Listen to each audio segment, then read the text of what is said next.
சிவாய நம என்ற மந்திரத்தின் வடிவத்தை சொல்லுகிறார். இப்ப இந்த வடிவம் மாறி நிற்கிது. நடராச பெருமான நாம பார்த்திருப்போம்.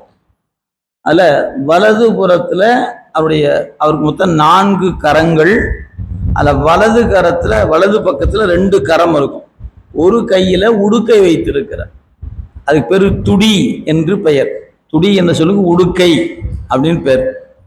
இன்னொரு கையில பாத்தீங்கன்னா இந்த பக்கம் இடது பக்கத்துல நெருப்பு வச்சிருப்பார். இந்த மேல் இருக்க 2 கைகள்ல ஒரு கையில உடுக்கையும் ஒரு கையில நெருப்பும் இருக்கும். படத்தை இங்க பாத்தீங்க, இங்கே இருக்குது படம். எனவே இந்த பக்கத்துல வலது பக்கத்துல உடுக்கையும் அந்த பக்கம் மேல் பகுதியில் நெருப்பும் இருக்கிறது. சரி, அடுத்தது வலது கரத்துல இன்னொரு கை. இந்த கைக்கு அபயகரம் என்று பெயர்.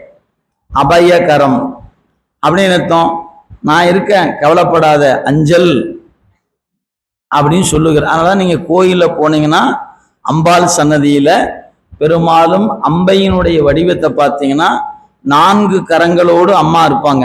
அந்த 2 கரம் இப்படி இருக்கும். பெரும்பாலும் இந்த கரம் ஒன்று இருக்கும், அபய கரம்னு பேரு. இது அஞ்சல் என்று அருள் செய்கின்ற கரம். அதனால இந்த கரம் அமைந்த கரம் என்று பெயர். அப்ப உடுக்கை ஒன்று இருக்கிறது, அதுக்கப்புறம் அமைந்த கரம் ஒன்று இருக்கிறது. இந்த பக்கம் நெருப்பு ஏந்திய கரம் ஒன்று இருக்கிறது.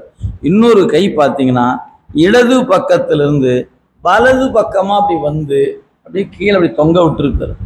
இங்கிருந்து இப்படி வந்து இந்த கையினுடைய அமைப்பு பார்க்குறாங்க, அப்படியே நேரம் அங்கிருந்து வந்து கீழே தொங்கியது போல இருக்குது. அந்த கை அப்படி தொங்குகிற இடத்துல அந்த தூக்கிய திருவடி இருக்கும். நீங்க இதெல்லாம் நன்கு பார்த்து கொள்ளுங்க.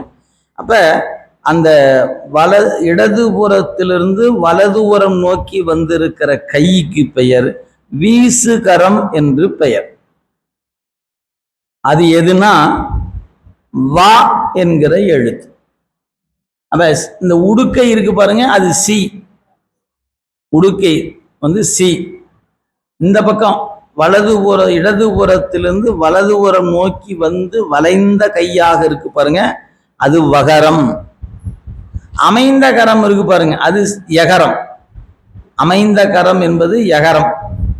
நெருப்பு வைத்திருக்கிற கரத்துக்கு பெயர், அங்க நெருப்பு இருக்கு இல்லைங்களா, அது நகரம். ஊன்றிய திருவடி மகரம். இப்ப சி வா ய ந ம.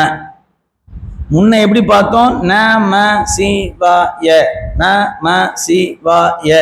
அப்படியே ஒன்று மேல ஒன்று மேல அப்படியே வந்துச்சுன்னா நடராசர் வடிவம் நிற்கும். அதுலேயும் நடராசர் வடிவம் நிற்கும். இப்படி சொன்னாலும் நிற்கும்.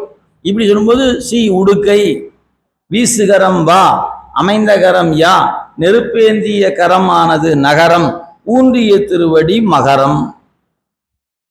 இது ஒரு தரிசனம். முன்னையும் அவர்தான், இப்ப ஆடுறதும் அவர் தான். ஆனா அந்த ஆடலுக்கான பொருள் வேறு, இந்த ஆடலுக்கான பொருள் வேறு. ஆடுகிற ஆள் ஒரே ஆள் தான், ஆனா ஆடலுடைய வடிவம் மாறுகிற பொழுது அதனால் உணர்த்தப்படுகிற பொருள் வேறு. ஒரு அசைவுல பொருள் மாறுபடும்.